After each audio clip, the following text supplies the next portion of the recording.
Good evening from Ponce, Puerto Rico. I'm meteorologist Mike Seidel, and we're out here watching the surge. We've got a friend here. Hello there. How are you? Must be looking for some early dinner. It's tough to get food these days. Everything's shut down. I've never had a pelican this friendly. Hey, guy.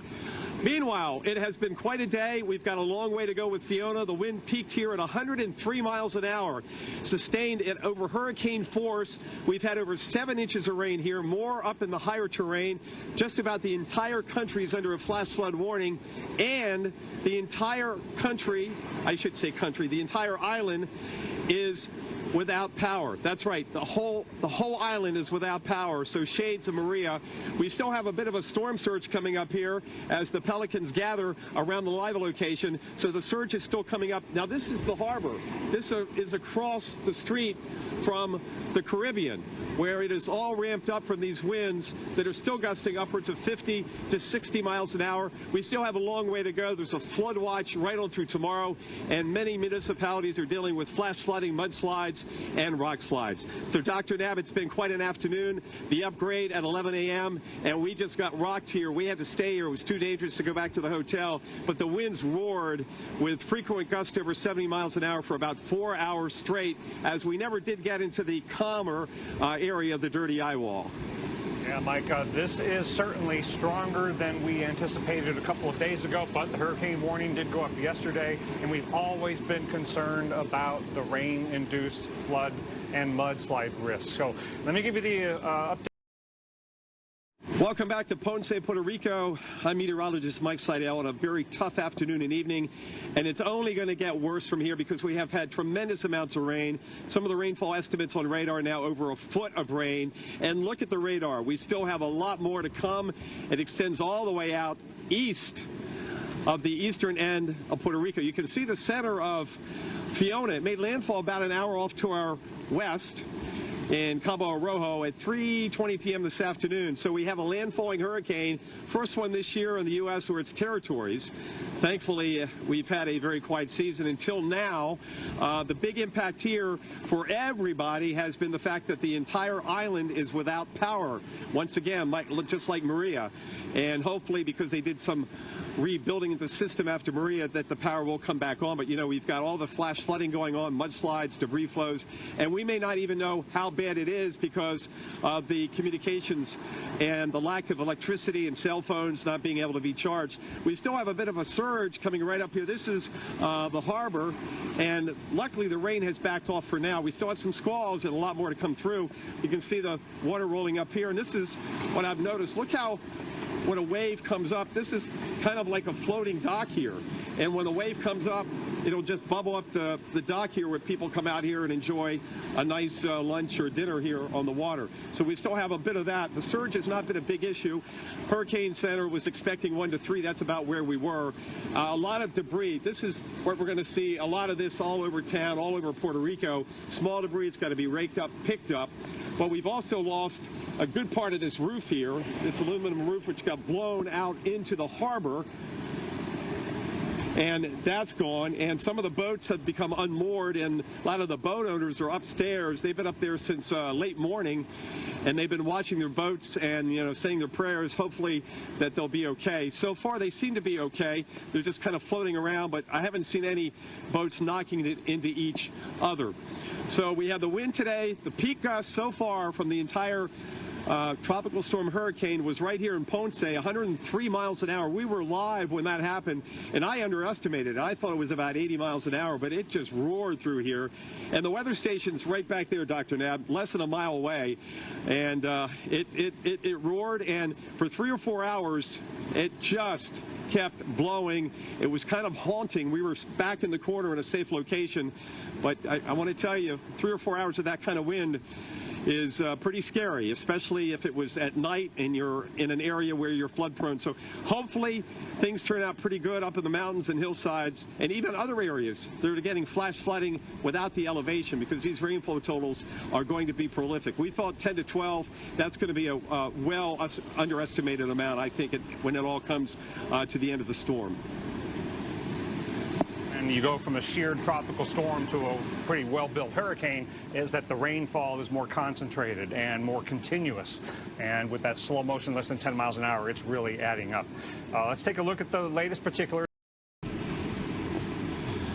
Welcome back to our continuing coverage of Hurricane Fiona, the first hurricane to make landfall in the U.S. or one of its territories.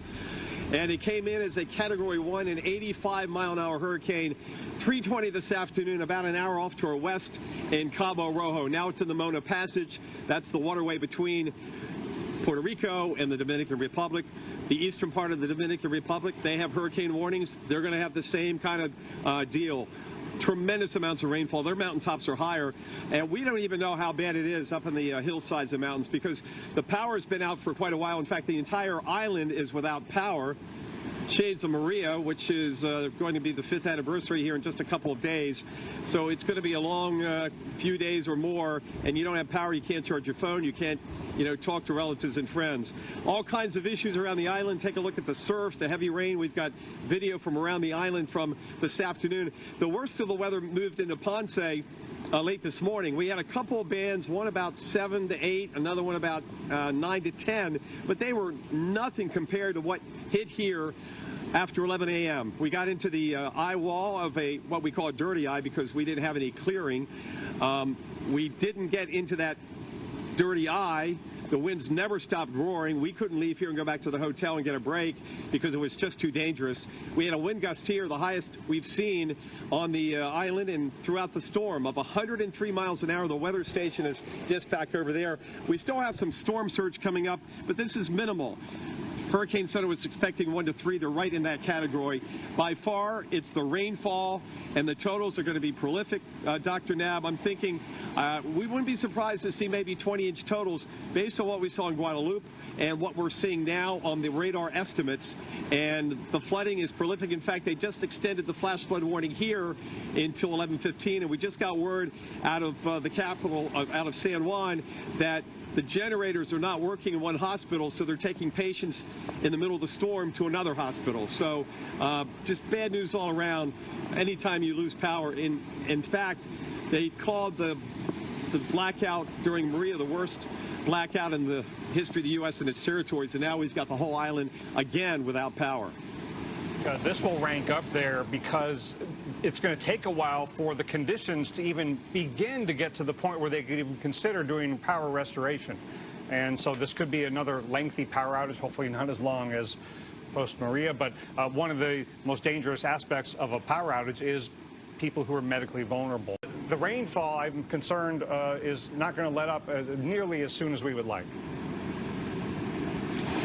Exactly. We do have a glimmer of good news right now. We noticed behind us in the background, we see a lot of power back on. Now, that is a small part of the entire island, but just to see that lights are back on, we know now that not the entire island was without power. That's what the case was this afternoon, just like Maria, but good to see some power back on in the background. We'll keep our fingers crossed they can get everything back up a lot faster than during Maria. Now, Maria, we had Category 5 winds.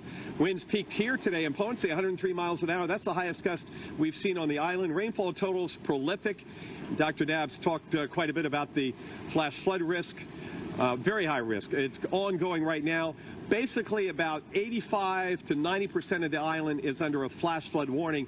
Right here in Ponce, our flash flood warning goes until 11:15, and they'll likely extend a lot of these.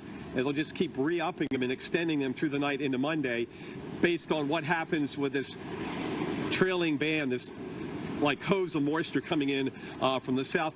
Show you some of the pictures from around the island today. I looked across the street earlier when we had daylight. The waves were just phenomenal, just crashing, breaking as far as you could see, and you couldn't see very far because the rain was coming down so hard. Also, roofs coming off houses. We had part of the roof here, aluminum roof here, get blown off during the height of the storm around noontime. Remember, we were in the eye wall of the dirty eye because we didn't have an eye where you would see blue sky or sunshine, but we never got quite into it. We were so close. We thought we were going to get a break, but no, we stayed in it, and the wind just roared through here from around 11 a.m. to about 3:34 p.m. it was unrelenting, and that's when we got those gusts, 75 to 100 plus miles an hour. In fact, the rain gauge and weather station, they reported the wind gust of 103 miles an hour, said the maximum sustained winds were 77 miles an hour. So that's hurricane force sustained winds. At the time, the hurricane from the Hurricane Center was saying the winds were sustained at 85 miles an hour. So we're looking at a lot of debris right here. This is small potatoes. You know, you got to rake it all up. But it'll be interesting to see at first light, Dr. Nab, what kind of damage we have in this area, and also we literally have no idea what's going on in the mountainsides, hillsides in these areas where it's just pouring rain at 1 to 2 inches an hour. And as I mentioned earlier, I've seen rain gauges reports from the mountains down to the southeast now between 12 and 13 inches. Yeah, and it's going to be very difficult for crews to get out to restore power or to reach some people with ongoing rains and with ongoing flooding. Mike, are you able to see the evidence of water coming down from the mountains, I mean, kind of mixing with the ocean as you've been there today? No, we're not that close to the mountains. We were able to show them this morning between the two first squalls because we had 10 plus mile visibility, but we're not that close. And our hotel is on the coast also. When we get some light tomorrow after a morning shift, we may venture out a little bit and see what we can find, but at this point we don't have any idea of what is coming down the mountainsides. And we do know many rivers are in moderate to flood stage at this point, like the one you mentioned, I think the Rio Grande or something like that up near San Juan. Yeah, so Mike, I want to explain to folks what I'm getting at here and the southerly flow that we're going to experience.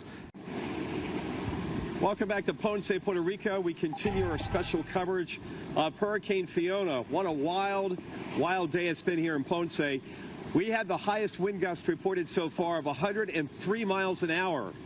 That's right, around lunchtime today as we got into the eye wall. Now, it wasn't a true eye because we didn't have clear skies. It was a dirty eye, but trust me, the eye wall was nasty, and the winds roared off the Caribbean. We're on the south coast for a good solid 4 hours, and we had numerous gusts over 75 miles an hour. Here comes another shower in here. We had gotten a nice break from the rainfall. This is a light shower. Well, what we've seen in the past hour or so is that surge has now backed off.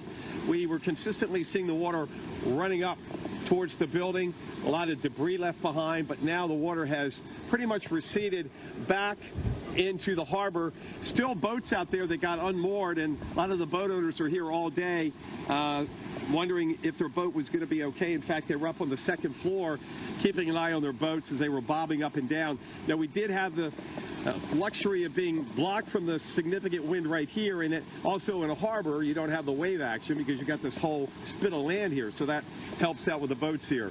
Another thing I want to point out tonight is in the distance here in Ponce, we're seeing lights, we're seeing power that's on. Earlier, the entire island basically was without power, so it's nice to see some power on. Over in Santo Domingo, we mentioned this earlier, one of the hospitals, the generators didn't work, so they had to move the patients to another hospital. Just some of the things you have to deal with without power. We take some of these things, these creature comforts for granted. Running water, we've seen the situation in Jackson, Somerville, Georgia with that flash flood a couple of Sundays ago, Dr. Nab, and power and air conditioning. So we're hoping and praying that the power gets restored faster than it did during Maria. They did a lot of rebuilding substations. So you got to think that once we get the winds down and the roads open, that they should be able to get the power back on faster. But again, it's nice to see some lights on, not only back there, but out towards the town of Ponce. So in this little cranny of the island, we are seeing some light tonight. Well, Mike, it sure is good to hear some encouraging news, but it is so heartbreaking to see Puerto Rico dealing with another massive power outage and another hurricane when they're still recovering from Maria. And we are still getting impacts. So we are Mike Seidel in Ponce, Puerto Rico. I know that you've gotten a little bit fortunate with the relative lull in the rainfall there, but that really nasty band that's off to the east, that is probably going to be coming back in. So enjoy the relative dryness while you can. Yeah, it's good. We'll be able to get packed up and get to the hotel without having to deal with a squall. And you mentioned the flash flood warnings that have continued to be extended. I mentioned earlier, Dr. Knapp, this flash flood warning here in the Ponce area, south central coast, goes until 11:15. This is our third one of the day. The first one was issued around about 11 or so and went till 2:15. Then another one till 5:15, and now this one. And you're right, some of these are going to just keep extending and extending right into Monday and maybe into the later hours of Monday morning, depending on where this, I like to call feeder band, this moisture coming up, kind of like a comma shape that we see with those synoptic scale storms in the winter. We have the big comma and the snow on the northwest side. Well, all that moisture is feeding up, as Dr. Knapp showed on the radar, and it'll be interesting to see where it kind of sets up. I've seen situations where the hurricane or the tropical storm is going north, so that band kind of just hits the same area for 5, 6, 7 hours. This hurricane is going west-northwest, then northwest and north. So we'll just have to see how it shakes out tomorrow, but the flood watch goes all day long, and any additional rain anywhere is not necessary because some of the rain gauges, I just checked again now, over 13 inches of rain from the central mountains, the central part of the island. That's where the highest mountains are at 4,000 feet, and extending back to the east coast, southeast coast, and that's where they got hit first, and that's where they put out the first flash flood warning this morning on that southeast and south coast. And then they extended over here, and then, well, the rest is history, Dr. Knapp, all this rainfall continuing. But as you mentioned, nice to get a break. Certainly the break from the wind will continue, Dr. Knapp, but the rainfall is not ending anytime soon, even though you may get a break this evening with a bit of a dry slot coming in across parts of the central and western part of the island. Yeah, so let's take a look at some of the more recent reports we've gotten that are related to the flooding that's ongoing and take a look at the future depiction